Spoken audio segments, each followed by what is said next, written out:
This video will show you how to fill and install a new cartridge onto your Tandem pump and fill the pump tubing. In this video, we will be using the following items: a new unused cartridge, a new unused infusion set, a cartridge removal tool or coin, and a fill syringe with needle, filled with either Humalog or Novolog rapid-acting U100 insulin. We recommend using room temperature insulin to minimize the risk of air bubbles. Refer to your user guide for detailed instructions for drawing insulin from a vial.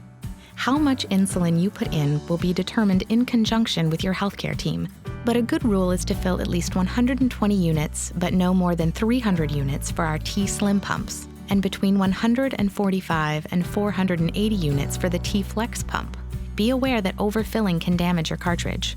If your pump screen times out at any point during the load process, just unlock your pump and it will resume right where you left off. First, examine your cartridge and packaging for any visible damage. If you suspect the cartridge may be damaged, do not use it. Now, open the package and remove the cartridge.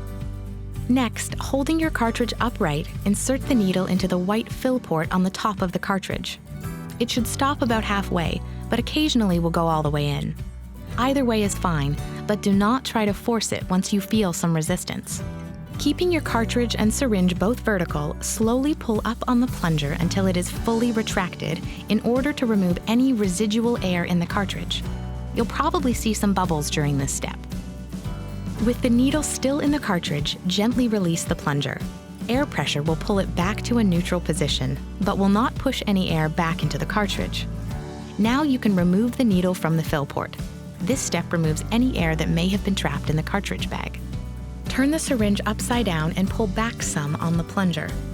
Flick or tap the syringe to release any air bubbles so that they rise to the top. Once you've gotten all the air bubbles loose, slowly press up on the plunger to remove the air from the syringe. A common place for air bubbles to get stuck is in the orange needle hub, so be sure to inspect that area. Stop when you see drops of insulin at the tip of the needle. Now it's time to reinsert the needle into the fill port on your cartridge and slowly press the plunger to fill your cartridge with insulin. It's normal to feel some resistance towards the end. After you have filled your cartridge, maintain pressure on the plunger as you remove the needle. If everything looks good and there are no leaks, you've successfully filled your cartridge and are ready to install it onto your pump. Now, turn on and unlock your pump, and from the home screen tap Options, then tap Load. Next, tap Change Cartridge. The pump will tell you that all deliveries will be stopped, which is fine, since you don't want to be trying to pump while you're changing your cartridge, so tap Yes to continue. Next, you'll be prompted to disconnect your infusion set from your body. Tap Next to continue. You should see the Preparing for Cartridge screen. Remove your used cartridge using the removal tool. You can also use a coin. Install your newly filled cartridge by placing the bottom edge at the end of the pump, like this, and lining up the grooves on either side of the cartridge with these guide tracks on the pump. Once lined up properly, push the cartridge on until you feel it click into place. The cartridge should fit smoothly against the pump. Your pump will take a few moments to detect the newly installed cartridge. Next, your pump will prompt you to fill your tubing with insulin. Never, ever fill your tubing when it's connected to your body.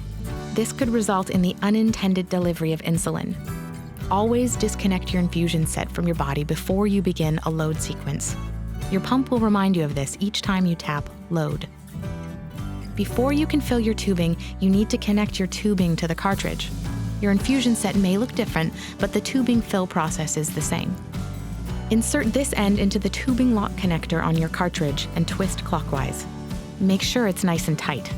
A loose connection can lead to delivery problems, so it's always a good idea to double check and when in doubt, give it an extra twist. Now tap Start. Next, turn your pump so it's vertical.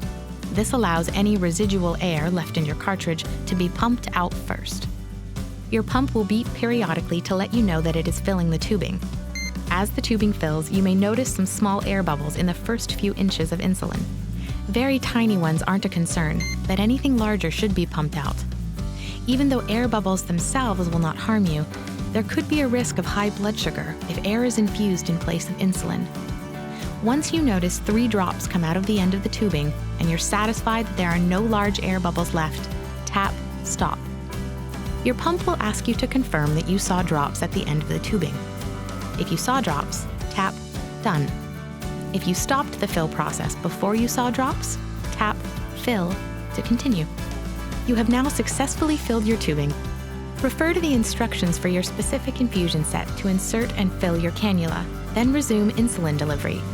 Visit our website for videos about each of the infusion sets we offer. We hope you found this video helpful. If you still have questions about the load process, please contact customer support at 877-801-6901. They're available 24 hours a day and happy to help.